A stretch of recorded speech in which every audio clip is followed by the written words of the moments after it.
I'm not ashamed. Are all traditions of men wrong? This is the question that we seek to answer today as we continue our verse-by-verse study of the book of Matthew on walking through the Bible. Of his word, the glory of his cross. If you have a Bible with you, you can turn to Matthew chapter 15. We're going to be reading from verses 1 to 9. If you don't have a Bible, don't worry. Just follow along with us on the screen. The version that we'll be reading from is the New King James Version. So, Matthew chapter 15, beginning at verse 1. Then the scribes and Pharisees who were from Jerusalem came to Jesus, saying, Why do your disciples transgress the tradition of the elders? For they do not wash their hands when they eat bread. He answered and said to them, Why do you also transgress the commandment of God because of your tradition? For God commanded, saying, Honor your father and your mother, and he who curses father or mother, let him be put to death. But you say, Whoever says to his father or mother, Whatever profit you might have received from me is a gift to God, then he need not honor his father or mother. Thus you have made the commandment of God of no effect by your tradition. Hypocrites, well did Isaiah prophesy about you, saying, These people draw near to me with their mouth and honor me with their lips, but their heart is far from me. And in vain they worship me, teaching as doctrines the commandments of men. Over the last many episodes, we have been discussing how Matthew is not giving us a chronological account of the ministry of Jesus, instead choosing a more thematic account. And although this hasn't changed, starting with the middle of chapter 14, almost without exception, the stories that we will be reading are in chronological order, which will make it easier to harmonize with the rest of the Gospels. Now, this doesn't mean that Matthew covers every major event in Jesus' ministry from here on out, but it does mean that what we're reading does flow from one event to another, even though some events in the middle might be missing. At the end of chapter 14, Jesus is in the Galilee region healing people of their diseases.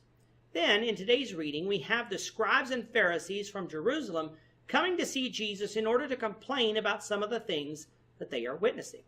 Their main complaint is that Jesus' disciples are transgressing the traditions of the elders by not washing their hands when they eat bread. Now, to a Westerner's ear, their complaint sounds logical because most people today wash their hands before they eat. However, we don't wash our hands for the same reason that the scribes and Pharisees did. We wash our hands in order to clean them and avoid the spreading of germs. The scribes and Pharisees washed their hands as a religious ceremony, supposedly showing themselves to be holy people.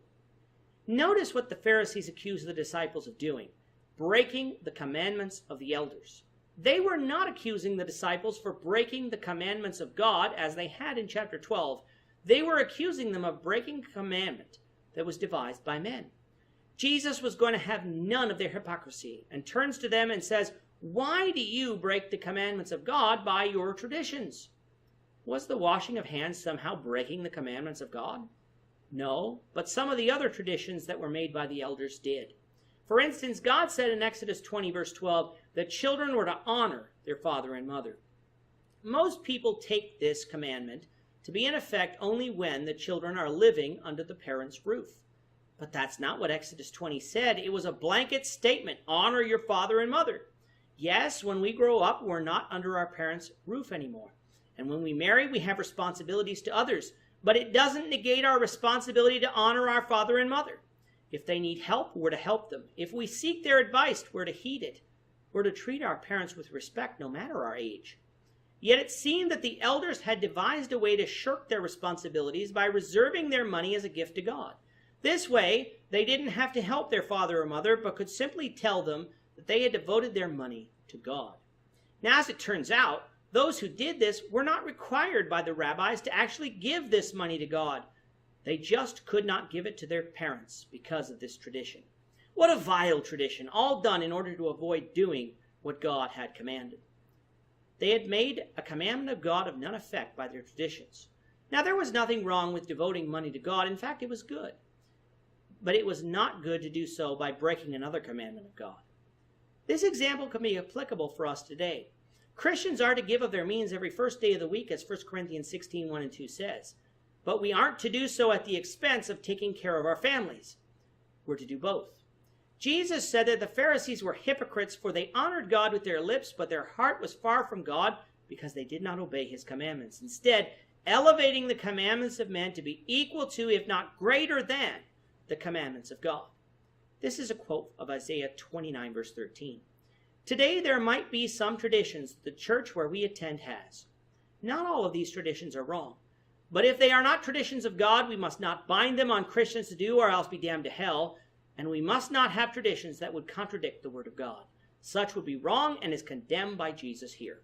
We'll conclude this story, the Lord willing, tomorrow.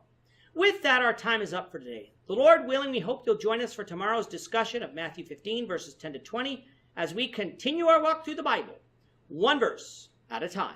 I'm not ashamed. Thank you for watching today's episode.